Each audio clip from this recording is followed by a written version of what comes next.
Ini ang Digicast Negros X, ang top 10 nga mga balita sa Negros Island region. Ang amo ni gadulong sa inyo kagyari naton yung mga top stories of the day. Today is November 26, 2025, Miyerkules kadlaw. President Ferdinand Marcos Jr. mag-aabot sa Bacolod para sa Oplan kontra Baha Drive. Bacolod City, may 11 kakaso ng Leptospirosis sa sunod sang 4 ka semana.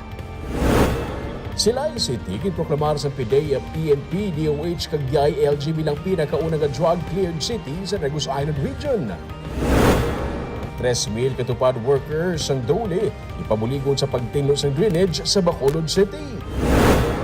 Kag sa Good Vibes, Philippine Army nag-deliver sa mga relief goods sa mga apektado sa baha dala sa Bagyo Verbena. Inatanan sa Digicast Negros X.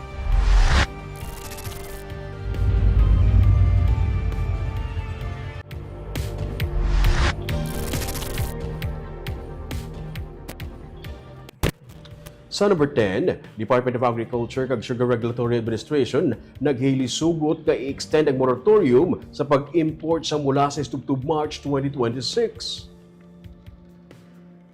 Sa pahayag nga ginrelease sa media, gikasugtan sang DA kag SRA nga ang pag-extend sang molasses order number 1 nga nagapatuman sang moratorium sa molasses importation tubtub sa katapusan sang Marso sa masunod nga tuig.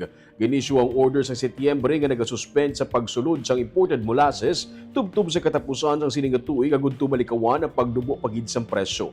Ang 21% nga saka sa molasses production sa nagligad nga milling season updan pa sang dugang nga imported supply nga rason sang pagdubo sa presyo sa halos katunga tubtub sa mas dubo pa sa 10,000 per metric ton sa una nga mga inadlaw sa Nobyembre.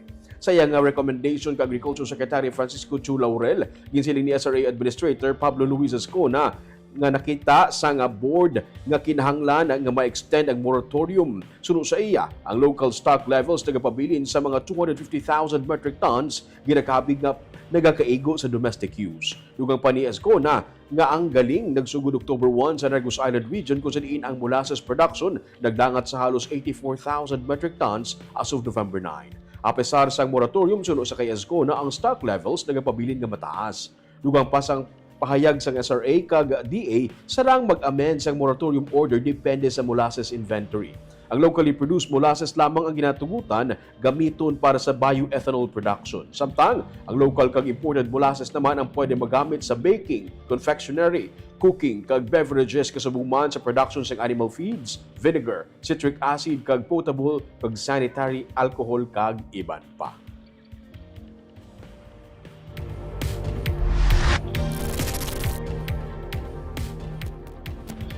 Sa number 9, ang CDRRMO sa Bacolod nagpatag isa sa mga rason sa pagbaha amo ang pagtabo sa pagbubo sa tubig baha halin sa bukid kag high tide. Sunod sa kay Eunice Shokon, LDRRMO Officer 3, nagamonitor ng DRRMO sa sitwasyon halin pa sang Lunes samtang ginalantaw ang posibilidad sang pagbaha bangod sang forecast sang madamol nga ulan dala sang Bagyo Verbena. Ginpahayag niya nga alas 3 ang kaagahon sang Martes, Nobyembre 25, nagsugod na ang mabaskog nga pag-ulan sa syudad. Gidugang pa ni Shokon nga mga alas 5 sang aga nagsugod na buo ang ulan sa mga kabukiran nga nagdala sang dako nga volume sang tubig rason nga naglutad ang flash flood sa pila ka mga flood-prone areas nga nag-awas ang mga suba. Nag-high tide pagani kag mas nagdala pagid ang sitwasyon. Ginkumpirmar man ni Shokon nga naka-record ang pag-asa sang 70 mm sang ulan, equivalent ini sa 3 ka adlaw nga puwersa sang pag-ulan. And it caused us flash flood. So while nga gatudo ulan ta sa bukid, nagatudo man ang ulan ta sa aton nga city center and also gapasulod man aton high tide. So lantawon ta siya sa perspective nga ang tubig ulan halin sa bukid kag ang tubig nga halin sa baybay tagamit sila sa aton city center.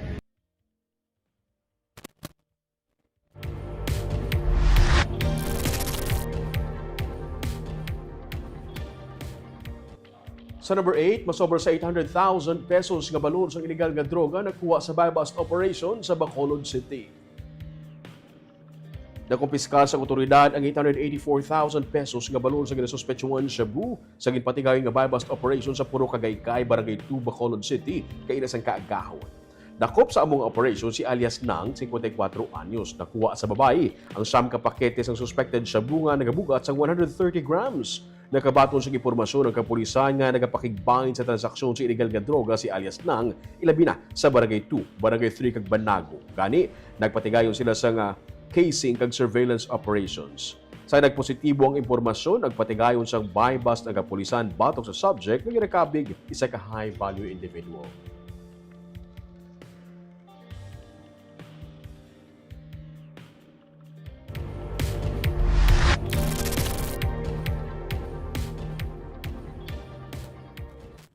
Sa number 7, isa ka patay nga bata nga babae nga nasapuan sa binalbagan kahapon nga adlaw.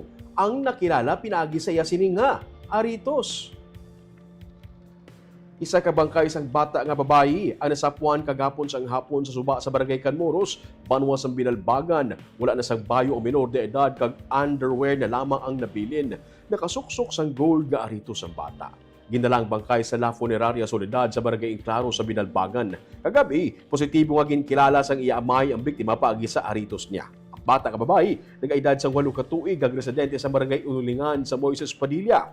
Ang 8 ka tuig nga bata amo ang isa sa 8 ka miyembro sang pamilya Arsaga Mungkal Mayoral nga naanod sang baha sa Hacienda Mapait, Barangay Inulingan, sadtong naglaslas ang Bagyo Tino, 3 ka semana na ang nagligad. Sa karon, ginlubong na sa patio sa Moises Padilla ang bangkay sang bata.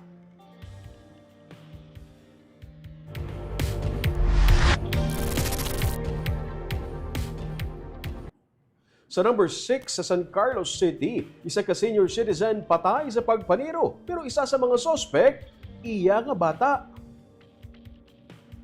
Gintiro sa duha ka mga sospek ang 73 anyos nga lalaki sa sitio Talave, Barangay Punaw sa San Carlos City, Lunes nga adlaw. Ginkilala ang biktima nga si alias Crescencio. Sa investigasyon sa San Carlos PNP, nanaog sa jeep halin sa Calatrava ang biktima kag nagpungko sa kilid sang sementado nga dalan. Gintiro sang duha ka mga sospek ang biktima kag nalagyo sakay sa itom nga motorsiklo padulong sa direksyon sang banwa sang Calatrava.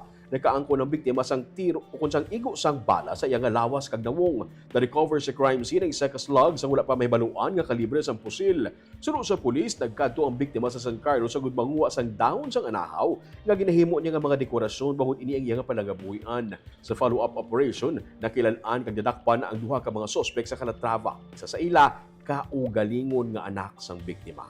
Sunod sa kay Police Captain Rodney Sarona, ang personal nga dumot ang inalantaw nga motibo sa insidente bangod masami nga nagainaway ang mag-amay. Ang bata nga sospek ang may ginupod nga isa pang persona nga amo ang nagtiro sa iya amay. Kagahapon napasaka na sa prosecutor's office ang kaso nga parricide batok sa bata samtang murder naman para sa iya nga upod. Detain karon ang duha sa San Carlos PNP.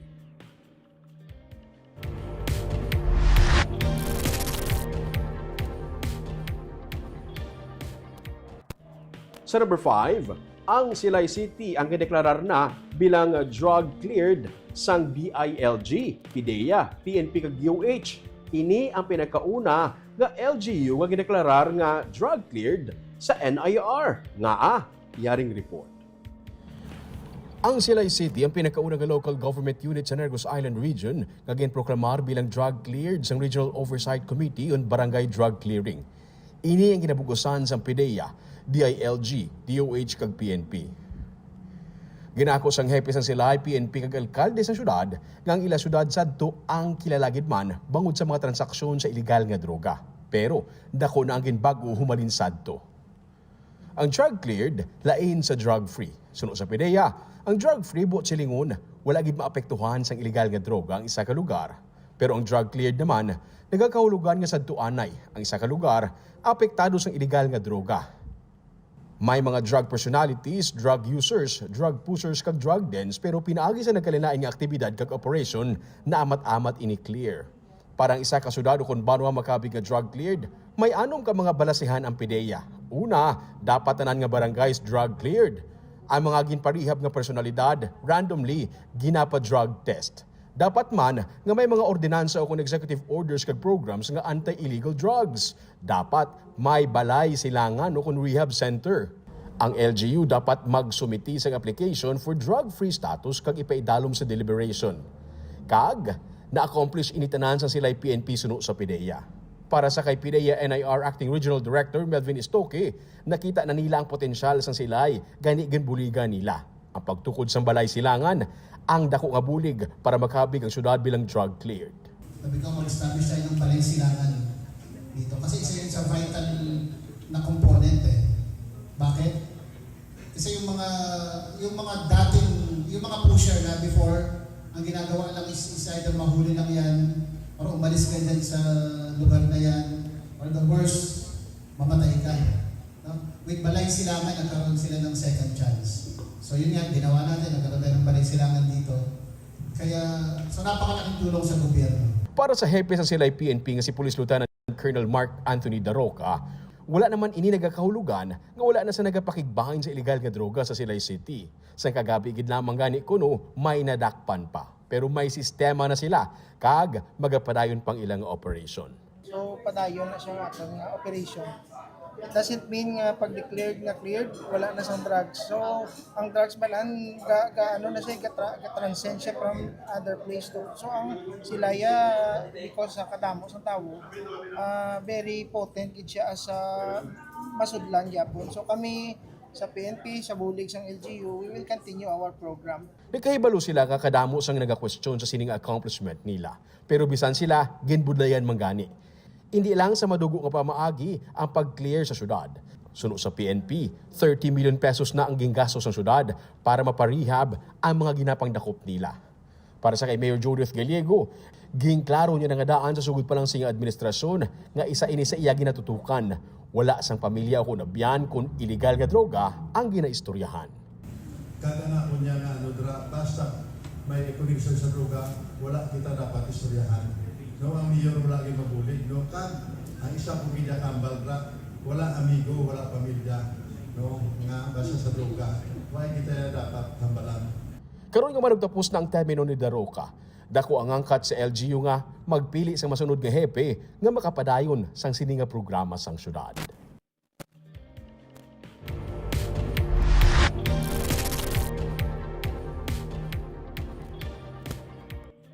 Sa number 4, gobernador sa probinsya ang dismayado sa gamay nga kita sa mga organic farmers sa Terra Madre Asia Pacific 2025. Sa 2.8 million pesos nga income sa organic farmers sa sulod sa 5 kaadlaw nga Negros Island Organic Farmers Festival, 6.5% lamang diri o kon 185,000 pesos ang gikan sa Terra Madre event. 10,000 pesos, 13,000 pesos, 14,000 pesos, 14,000 pesos kag 133,000 pesos ang nangingkita sa mga organic farmers sumalin day 1 tubtub day 5 sa Terra Madre event. Sunod sa kay Governor Lacson, sa 5th day na lamang nagsaka ang income matapos ang pagduso sa Office of the Provincial Agriculturist nga baklan ang mga organic farmers. Disappointing sunod sa kay Governor Lacson na natabo bangod gindungan gani ang Negros Island Organic Farmers Festival sa Terra Madre hosting bangod luyag sa probinsya nga makabenepisyo ang mga mangunguma. 6 million pesos ang pondo sa probinsya nga ginhatag para sa among event. Ginsiling naman ni Terra Madre Asia and Pacific 2025 organizer nga sa karon ila nga gina-consolidate ang total volume sa mga nabakal. Humalin sang sugod kag sa bilog nga 5 kaadlaw nga kahiwatan ang mga ingredients kag gingamit ginbakal direkta sa mga organic farmers. May ginbakal pang 100,000 pesos nga balor sa organic vegetables ang Terra Madre para masiguro nga wala na sang ibalik pa nga produkto ang mga mangunguma.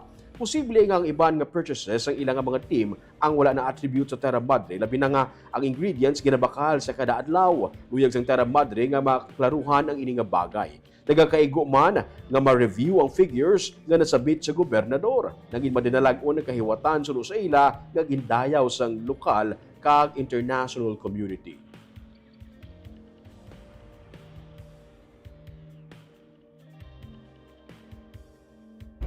That it was by design that we put it together because we want our farmers to benefit, no? But it did not happen, and maybe the next thing is to ask why was it not happening? Meaning to say, the sales on the 5th day, why was it not happening on a daily basis? And so, yeah, disappointing in a sense that. We were hoping that our organic farmers will really benefit from the hosting of Terra Madre.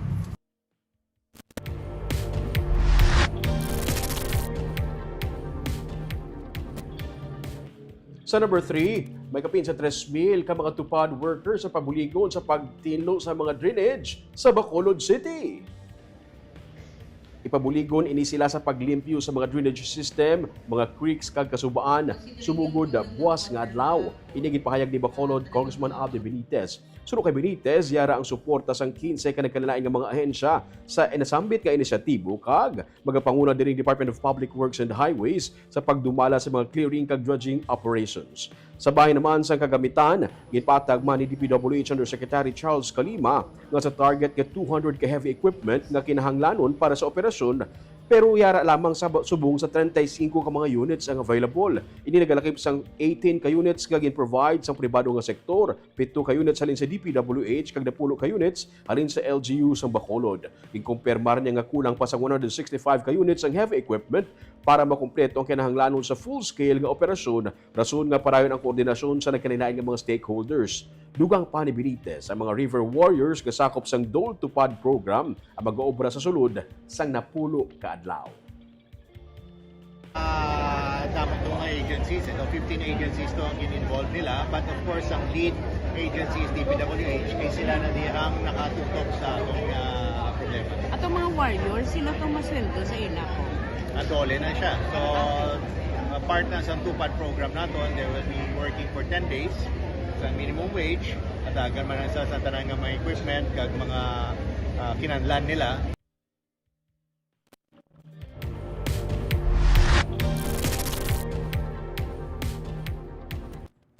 Sa number 2, sa sulod sang 4 ka semana, syudad sa Bacolod ang naka-record sang 11 tanan ka mga kaso sang leptospirosis, isa diri patay. Pero ini ang partial unofficial pang report mangod ini ang datos sang isa pa lamang ka ospital. Suno kay Dr. Grace Tan, ang pamuno sang Environmental Sanitation Division sa City Health Office, padayon pang ilang monitoring sa kaso sa tanan nga mga ospital sa Bacolod. Agud to mapamatukan ang balatian, ang CHO ang nagahatag sang libre nga prophylaxis sa mga health center para sa yadtong nakaubog o kung wala malikawan nga nakaubog sa tubig baha. Labi na karon nga tig-ululan kag sa pag-igo man sa mga bagyo. Pero wala diri nagauntat ang kampanya sa CHO. Suno sa Tan, dapat nga mangin matinlo sa palibot ang pagduging sa basura nga nagaserbi nga breeding ground sang ilaga nga amo ang number 1 nga carrier sa masakit nga leptospirosis ang nagapasaka sang tsansa sang paglapta pagid sang balatian. Ang Negros Occidental humalin sa November 4 lamang nakarecord sang 90 ka kaso sang suspected leptospirosis kag 4 ang patay. Nagapanumdum si Governor Eugenio Lacson sa mga pumuluyo nga halungan ang ikaayong lawas, ilabi na ang tiil kung hindi malikawan nga mag-ubog sa baha. Kay, as we know, ang mga gakala admit are those na nag-go into the whales or complicated na stage. But as far as we are concerned in Bacolod, no, we make it a point na ang aton nga prophylaxis or ang aton medications for leptospirosis is made available in all health centers. So ang aton no, kung halin sa mga previews naton yung mga baha no, bagyo, even heavy rain falls na without the bagyo, no, give out gid sang doxycycline or azithromycin ang aton nga health centers na of course for free. So we need to just proceed lang sila, those nga nakaubog. Be careful, protect your feet actually, no, because that is ang leptosis because we expose ourselves to the flooded areas. So there's a danger, especially kung may mga wounds ang ating mga tiil, there's a danger na ma-apektuhan ta sa leptospirosis, no. What is good also is that our hospitals are prepared to treat, no. I think it's now common practice amongst hospital to give priority, no, to what is suspected to be leptos, no, after a calamity strikes our province, no.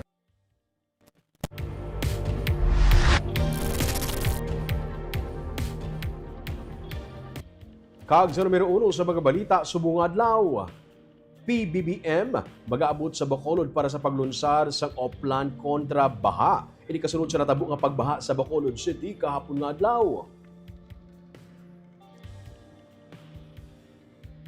Iniagin pahayag ni DPWH Undersecretary Charles Calima sa DPWH LGU Alignment Meeting agin patigayon sa Bacolod City Government Center kainas sang aga. Mag-aabot sa Bacolod City si President Ferdinand Marcos Jr. para sa paglunsar sang Oplan kontra baha. Nga isa ka dako nga inisyatibo nga nagatuyo nga pababaskog ang flood mitigating kag disaster preparedness sang syudad. Kaya sa meeting, si Bacolod Lone District Congressman Abelardo Alde Benitez kag Mayor Greg Casataya. Ginpabutsag sa duha ka mga opisyalis ang importansya sa pagtino sa drainage system, pagpalapad sa creek kag river channels, kag pagpatuman sa dredging kag clearing operation sa mga kritikal nga lugar. Ang nasambit nga meeting, ginpatigayon kasunod sa pagbaha nga natabo kahapon sa Bacolod City tugas ang Tropical Depression Verbena nga nagresulta sa pag-awas ng tubig sa madamo nga mga lugar kag nagpa-evacuate sa mga residente. Una dapat kuntani Biyernes nga adlaw mag-aabot ang presidente pero naidug ang schedule. December 5 naman ang ginalantaw nga posible masunod nga schedule sa pag-abot sa Bacolod. Kasi isinasama rin ng presidente yung taga-NHA, yung diesel, pinapakita sa kanila na ito may water treatment tayo dito. Kailangan address natin kagad dito.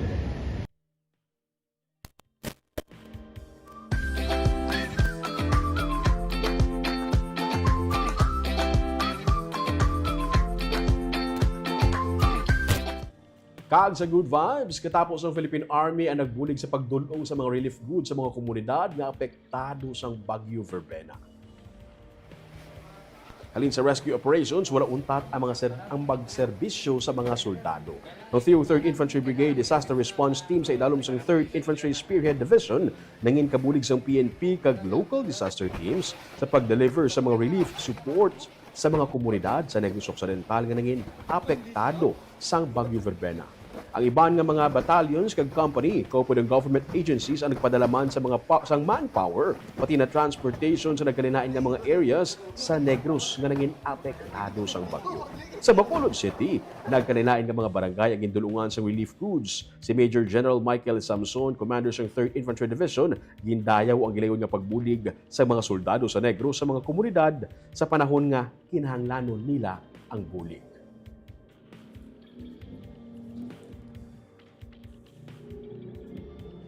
Shoutout anay sa aton nga live viewers subong hapon si Bimzy. Pa-shoutout sa first peak Bacolod nga wala tubig sa Lumina. 24 hours nang wala tubig. Huy, wala ko ng tubig ay 24 hours na. Si Maria Fe Panaga Baredo, good PM Digicast Negros, good PM sa Ruming kag sa tanan watching from Silay City. Si Romel Mahilong Galyo, good evening sir. Si Thy neighbor, alos kita tanan wala tubig halin pa kagapon sugod sa pagbaha sigurado may nawasak gid nga tubo sa batya na no sa una nga nagpost nga wala tubig basi neighbors na sila isa lang muna ka subdivision nga wala sang tubig. Hambal ni Bilig sabtanay sila nga duwa na. Wala kuno may nawasak, guba lang gid kuno ang fuse pero dapat may naga-standby nga genset para sige supply sang tubig. Isa ina I think sa mga problema no kada wala gani sa kuryente, automatic wala man sa tubig halos kalabanan sa ato na muna nagaka-experience. Si Marvy Cipriano Aquino, good afternoon Digicast Negros watching live from Centerville 2 sa Silay City. Si Ray Tuhaw Tinyosan, maayong hapon Digicast Negros. Kagabuya itong top 10 nga mga balita sa Negros Island Region subungan lao tub-tub sa buwas. Ako si Romeo Subaldo, mayong hapon.